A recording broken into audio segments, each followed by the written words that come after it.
يا أيها الذين آمنوا إن تتقوا الله يجعل لكم فرقانا اتقوا الله يجعل لكم فرقانا ويكفر عنكم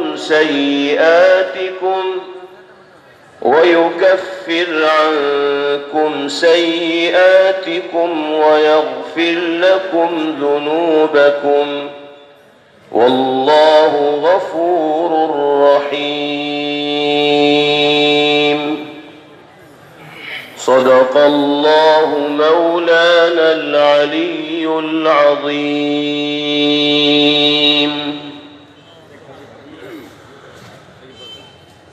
حضرات علماء کرام، میرے محترم بزرگوں، بھائیوں اور نوجوان ساتھیوں، اللہ کا فضل و کرم، اس کا انعام و احسان ہے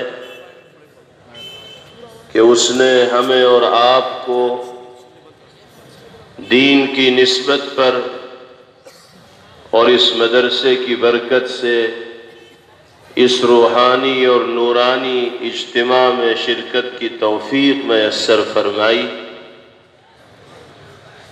اور ابھی ہم سب نے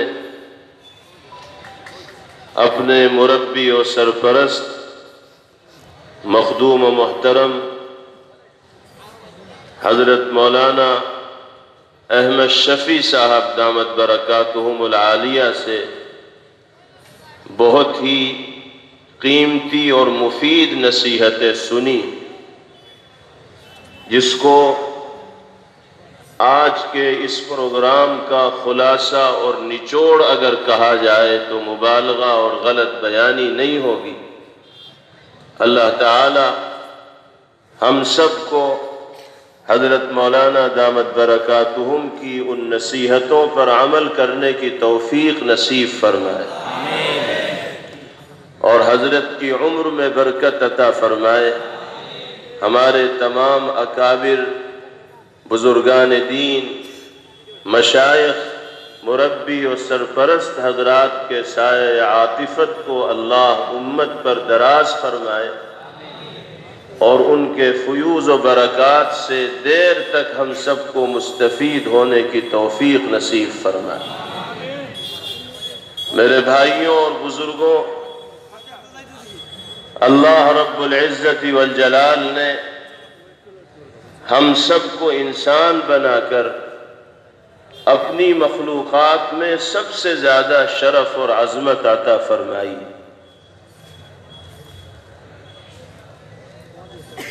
اور اللہ تعالی نے ایک انسان کے اندر نیکی اور بدی، اچھائی اور برائی دونوں طرح کے اعمال کرنے کی صلاحیت پیدا فرمائی، پھر انسان کو عقل دی ہے، شعور دیا ہے، سمجھ دی ہے، اور اس عقل و شعور اور سمجھ کی بنا پر انسان کو اس بات کے فیصلہ کرنے کا پابند بنایا ہے کہ وہ اپنے لیے کامیابی کے راستے کا انتخاب کرے، وہ راستہ جو اللہ رب العزت والجلال نے قرآن کریم میں ذکر فرمایا، اور وہ طریقہ جس کی رہنمائی سرکار دو عالم جناب محمد الرسول اللہ صلی اللہ علیہ وسلم نے احادیث مبارکہ میں فرمایا۔ انسان کا کمال یہ ہے کہ بدی اور برائی کا مادہ ہونے کے باوجود، گناہوں کی صلاحیت رکھنے کے باوجود، وہ اللہ کی رضا والے اعمال کرے، اللہ کی مرضیات پر چلے، گناہوں سے بچے اور اعمال صالحہ سے اپنی زندگی کو آراستہ اور مزین کرے۔ یہ انسان کا کمال ہے، اور اللہ کی نگاہ میں ایسے ہی انسان کو متقی قرار دیا جاتا ہے،